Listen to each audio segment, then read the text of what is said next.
What's up, fellas? It's your boy Ihsaan.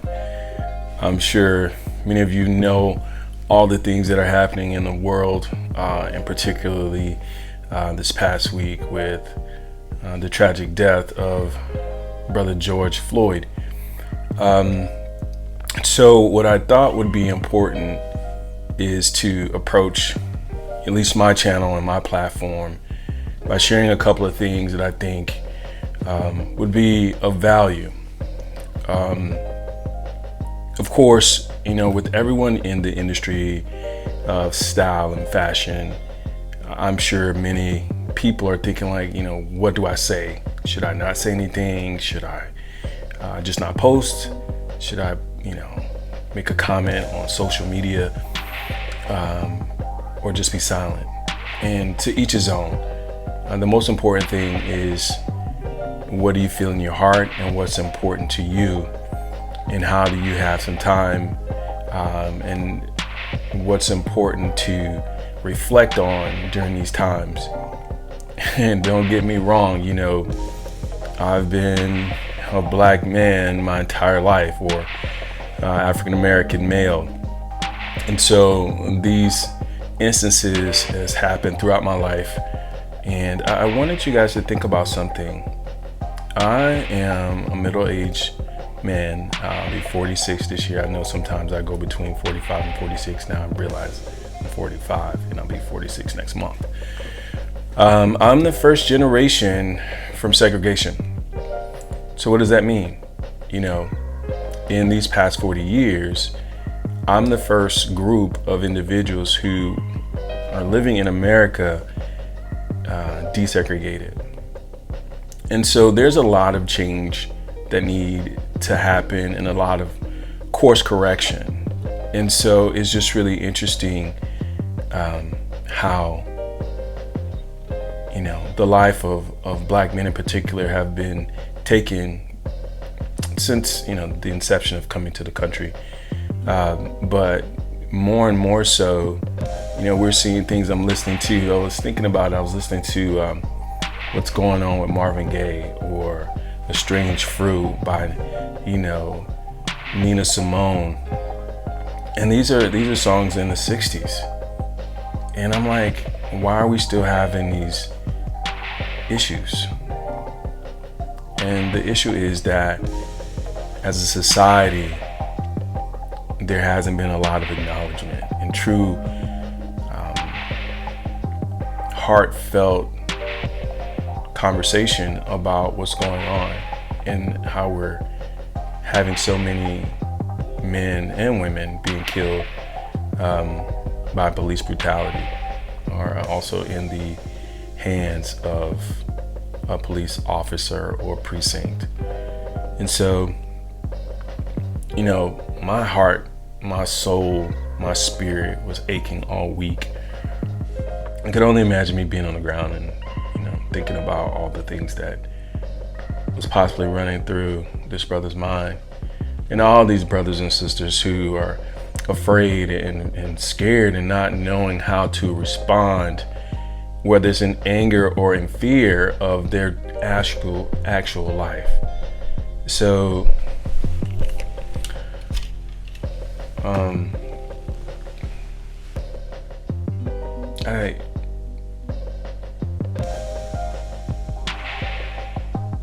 I think about so many things just on a day-to-day basis, and I just really don't believe that most people don't realize black men have to think about 24/7. There's so many things that if we aren't aware,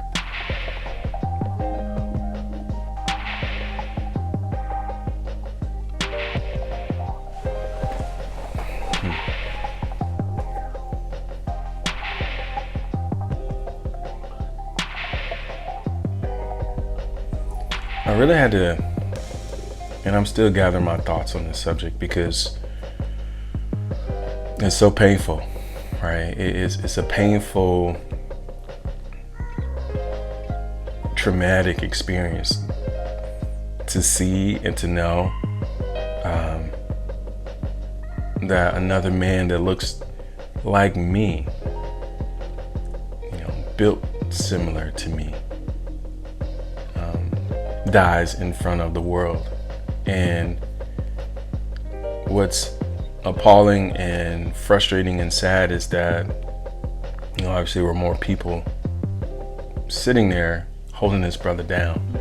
And watching all the things that's happened with the riots and the protesting, and seeing again, based on fear and lack of training, a lot of our officers are responding, or actually they're reacting, and they're doing some of the same things, beating people up. And there's more people that's been killed as a result of protesting, which breaks my heart.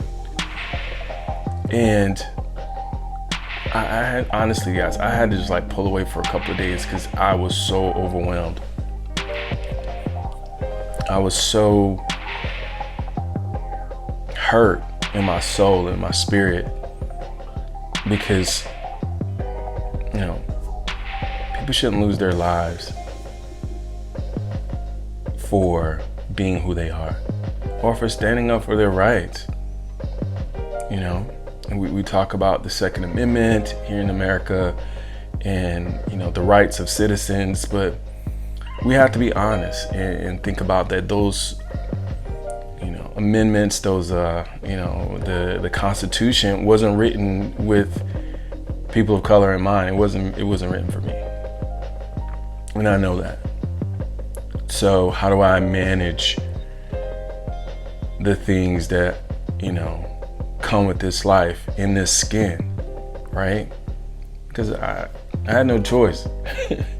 I didn't decide on the skin that I'm in, but I love the skin that I'm in. I really love it, just so you know. I'm committed to doing everything I can to be a better citizen, I just straight up, better citizen as speaking out more about things that impact the culture, the community,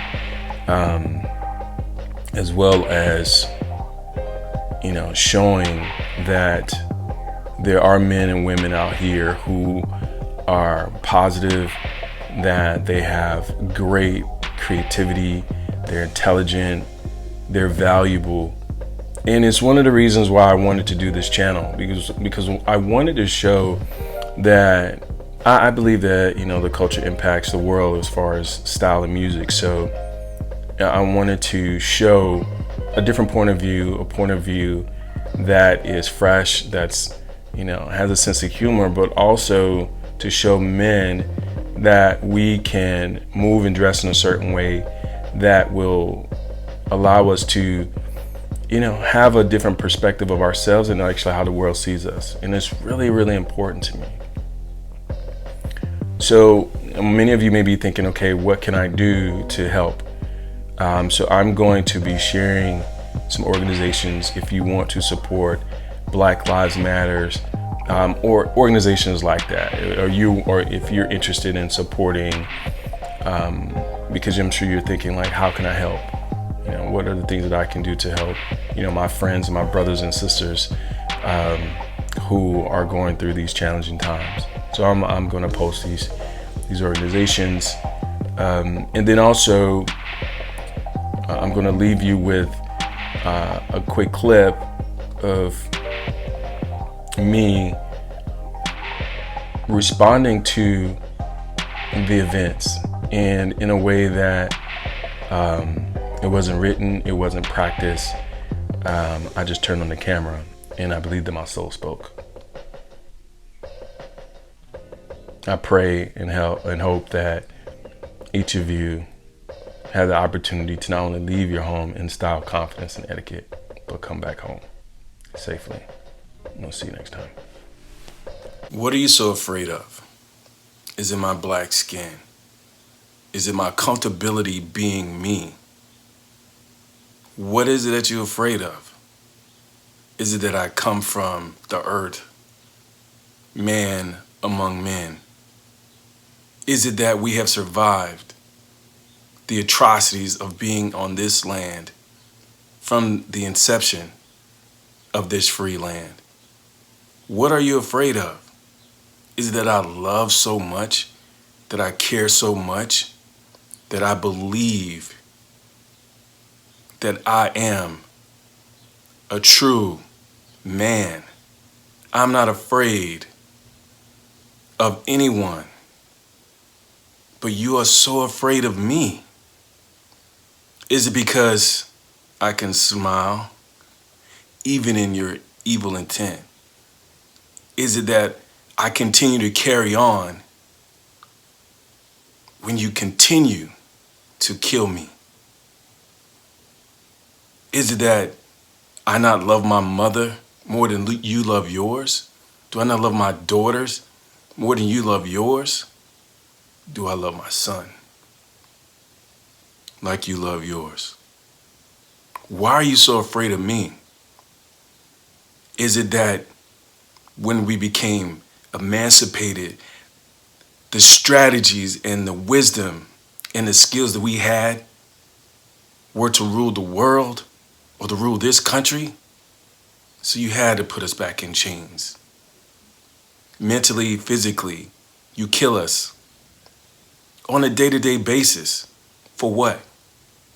Why are you afraid? You've killed the heroes, murdered them in our faces. It's beyond trauma. It's in our bones. It's in our spirit. It's in our breath. I can't walk out of my door without thinking, what am I wearing today? Who's going to see me today? Which way will I turn? Is it the right turn? Am I making the right decision? Can I show up to work and not be judged? Can I show up in my car with my son and not be pulled over? What is it about me that you're afraid of? Not afraid to say, I am the creation, and have been created by God the Most High? Tired isn't a word that can express what we continue to face. What are you so afraid of?